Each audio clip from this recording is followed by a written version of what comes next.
Hello and welcome to Cynthia Yoshikawa Yoga. I'm Cynthia and I'm going to be teaching you today.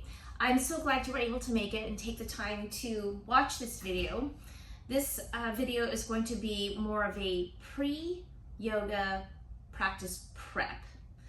So this series is going to give you tools and skills for safety that you can practice, because the transitions to yoga are as important as the actual posture itself. And oftentimes we think the posture is the end all and be all, but we don't realize that the transitions in between are as important.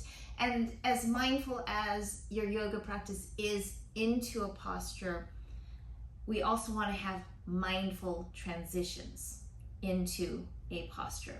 So the first one we're going to talk about today is actually getting up to from a lying down, a posture where we're lying down, to a seat. And I bring this up, and it came to me because a lot of my massage therapy clients have a really difficult time not lying down. Everyone can get on the floor. The difficulty is getting up off the floor without being in pain. So this is a tip that I give them. So a lot of my, and they do this like after they're done with the session, my clients do this. So a lot, I would say almost 99% of my clients, after they're lying on a table and they want to get up, they fling themselves up and then their back hurts.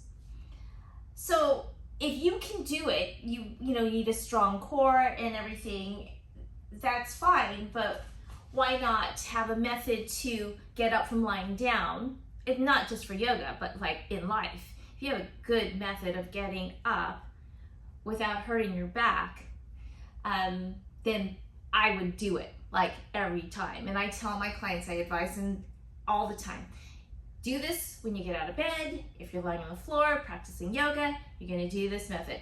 So this is what we're going to do. I'm going to go ahead and lie down. So if you're lying down on your mat and you've been in Shavasana, or you've done a posture that you're lying down in, to get up to a seated position, you would bring your feet to the mat. Let me come down here so I'm in the center. Feet to the mat. Knees pointed to the air. Before you move, engage your belly, because your belly is going to support your spine, right? It's that little girdle that supports your spine. So in order to help me roll, I'm going to be rolling to my left towards camera.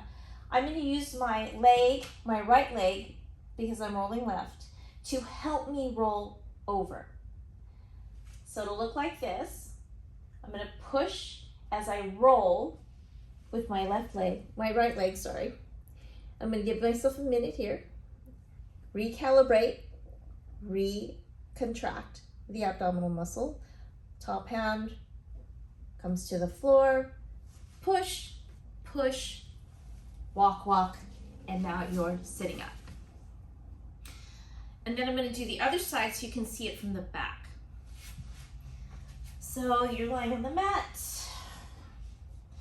Feet come to the mat, knees pointing up in the air. I'm going to be turning to my right. So I'm going to use my left leg to push as I roll. And that push as I roll, you're utilizing momentum to help get you over.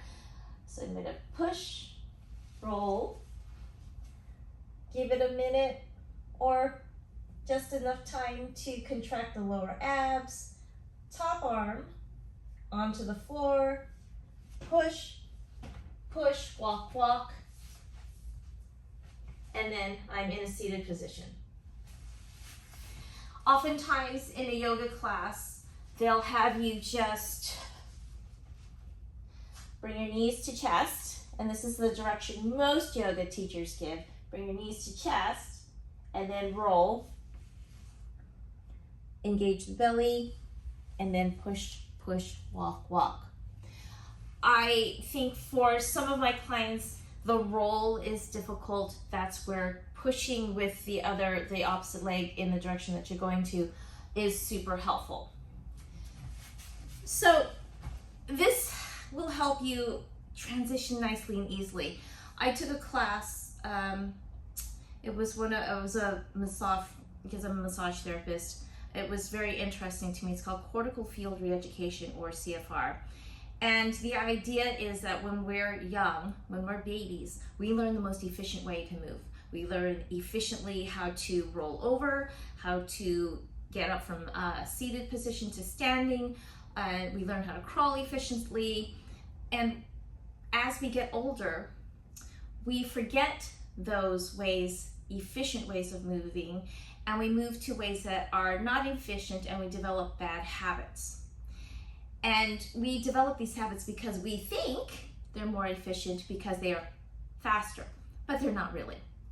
So the idea is you want to use as many joints and body parts as possible to spread the work, so that not just one or two parts of your body are being overworked.